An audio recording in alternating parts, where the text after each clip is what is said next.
আমি এইসব কিচ্ছু বলিনি নূর। এবার তোর কাজের জন্য ঈশানের বাবার এই অবস্থা হয়েছে। মল্লিকার ঈশানের মাথার ওপর থেকে বাবার হাত উঠে গেছে, আর ওরা আমায় বিশ্বাসঘাতক ভাবে, আমায় অপরাধী ভাবে। সব তোর জন্যে। দিদা দিদা দেখো দেখো এসব কি বলছে। হয়েছেটা কি? বাচ্চাদের মতো ঝগড়া করছিস কেন? বলবি তো। আমাকে ভুল ভাল দোষ দিচ্ছে। ও বলছে আর্টিকেলটা আমি পাবলিশ করেছি। নূর, এবারেও যদি মিথ্যে কথা বলেছিস না তাহলে কিন্তু আমি তো বাচ্চাদের মতো ঝগড়া করছিস। চুপ কর। ওকে জিজ্ঞেস করো ও কি করেছে। চুপ করো নম্রতা, চুপ। যা মুখে আসছে তোমার তুমি তাই বলে যাচ্ছ। কিছু হয়নি, তুমি বলো তো নূর, কি হয়েছে? কি হয়েছে বলো। দিদা ও বলছে আর্টিকেলটা আমি পাবলিশ করেছি।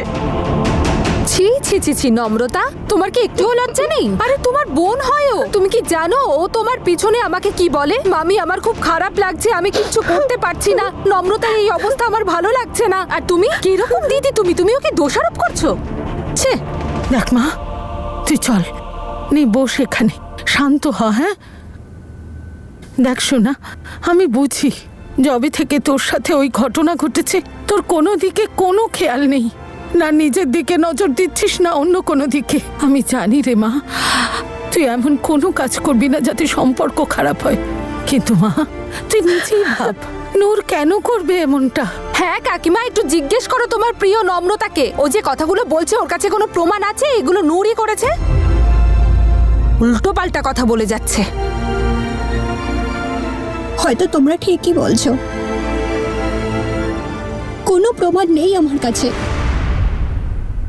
দেখ মা, এটা তো একদম ঠিক না। এভাবে প্রমাণ ছাড়া তুই বোনের উপর দোষারোপ করছিস, এভাবে তো সম্পর্ক খারাপ হবে। আমি তো শুধু নামেই ওর বোন, ওর যত সম্পর্ক তো শুধু ঈশান আর মল্লিকার সাথে। আমি তো ওর শত্রু। ওই মল্লিকা যে আমার সম্পর্ক নিখিলের সাথে ভাঙতে চায়, সে ওর বন্ধু। শেলি মামি,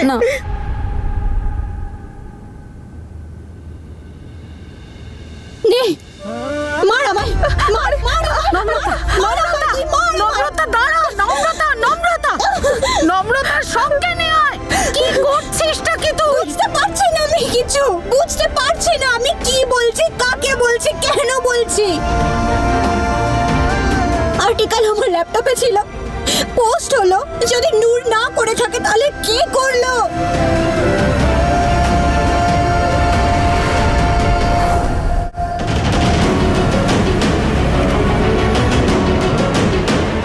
নম্রতার কাছে কোনো প্রমাণ নেই। আমাকে কিছু একটা করতে হবে ওর সন্দেহ দূর করার জন্যে।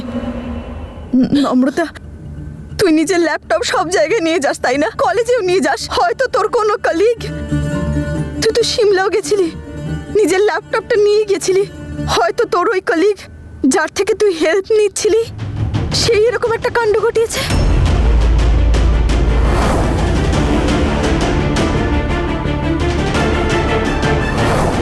অদিত, কিন্তু ও এটা কেন করবে? আমি এরকম করতেই পারি না নম্রতা।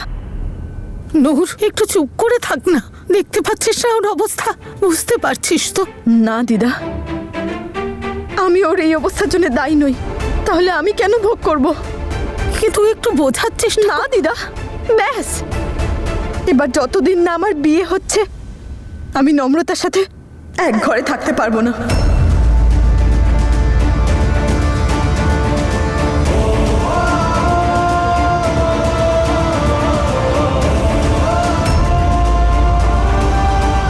নম্রতা, তুই চিন্তা করিস না মা, সব ঠিক হয়ে যাবে।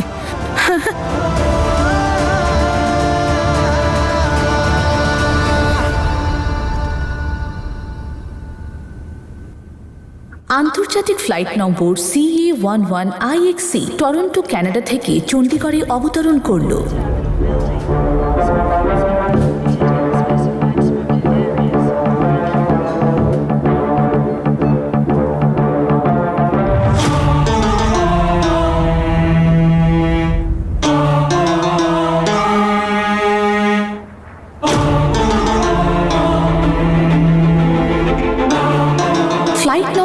XW11TC চণ্ডীগড় থেকে দুবাই যাওয়ার জন্য তৈরি।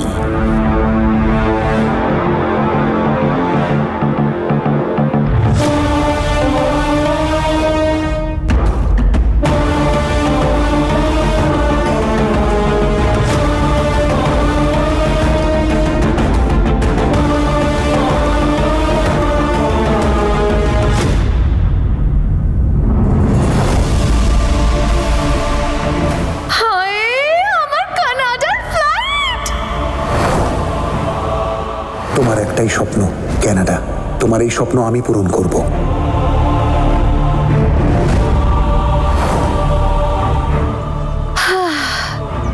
পুরো 16টা বছর পর জ্যাসমিন আবার চলে এসেছে এই শহরের হাওয়ায় নিঃশ্বাস নিতে, যাকে দেখে আই থিঙ্ক অলমোস্ট সবার শ্বাসরোধ হয়ে যাবে। আমি আরো একবার সবাইকে প্রমাণ করে দেব যে প্রত্যেকে আমার মুঠোর মধ্যে আছে, আর স্পেশালি আমার মেয়ের বিয়েতে আমি নিজে তো নাচবই, কিন্তু তার থেকে অনেক বেশি নাচাবো অন্যদের।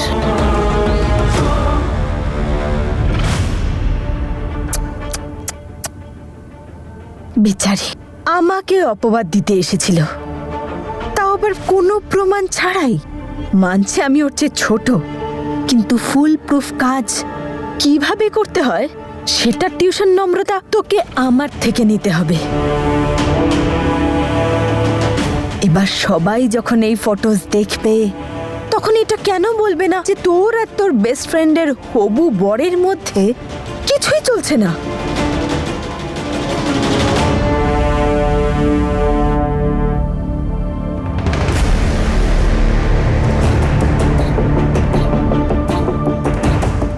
যে আগুনটা তুই জ্বালিয়েছিস সেটাকে দাবানল আমি বানাবো। তোর আর ঈশানের ব্রেকআপ অনেকবার হতে গিয়েও হয়নি, কিন্তু এবার তোদের ব্রেকআপ হবেই। তার জন্য আমার ফুল প্রুফ প্ল্যান করা আছে, সব ব্যবস্থা হয়ে গেছে। তোকে আর ঈশানকে আমি কোনোভাবেই এক হতে দেব না।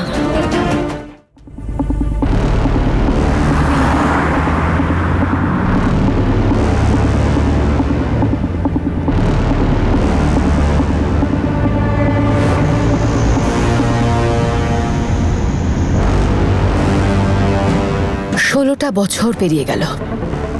16 বছরে জ্যাসমিন কোথা থেকে কোথায় পৌঁছে গেল, কিন্তু এই গ্রাম এখনো একই আছে, ঠিক তনুর মতো জেদি।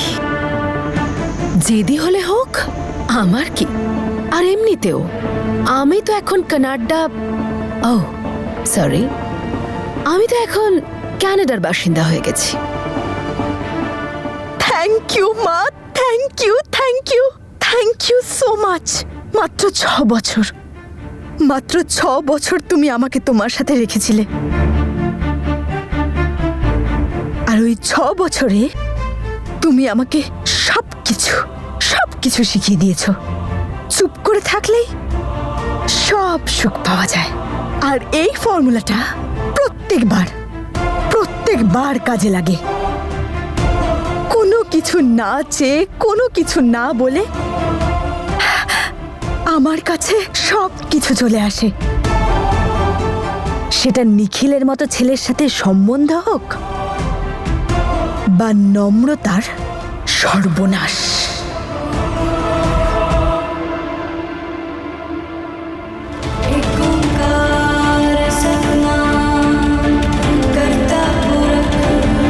গাড়িতে দাঁড় করাও।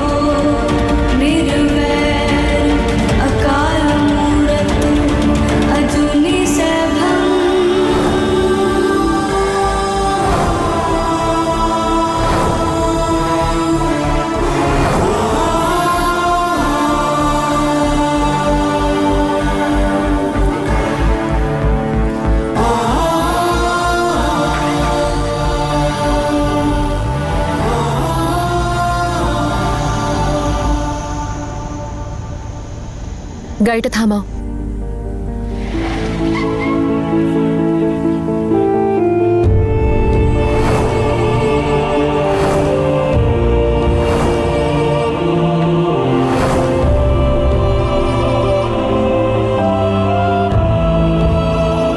চলো।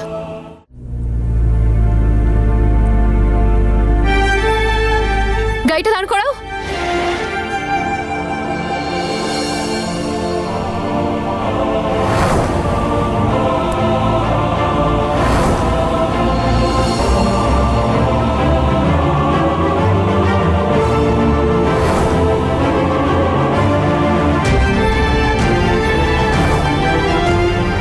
চলে যায় এখান থেকে। আজ থেকে তোর সঙ্গে এই বাড়ির সাথে এই পরিবারের কারোর সাথে কোনো সম্পর্ক নেই। আর যদি সামান্য লজ্জা শরীরে থাকে তোর, তাহলে আর কোনোদিন ফিরে আসবি না এই বাড়িতে।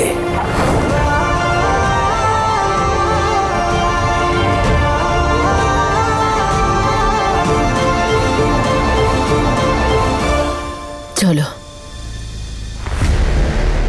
তুই তো সিমলাতেও গেছিলি, নিজের ল্যাপটপটা নিয়ে গিয়েছিলি। কে বলতে পারে তোর ওই কলিগ, তুই যার সাহায্য নিচ্ছিলি, সেই হয়তো এরকম একটা কাণ্ড ঘটিয়েছে।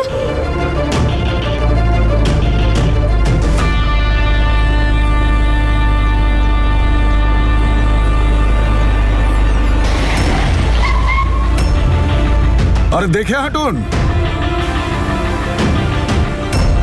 এই তো নম্রতা।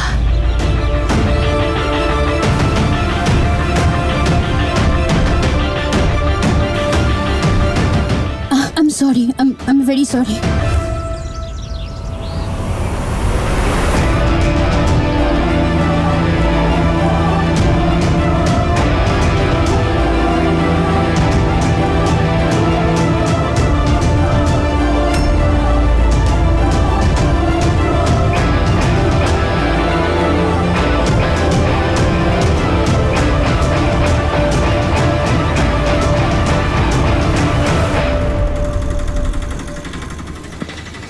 আস্তে না আস্তেই কার দর্শন হলো দেখো।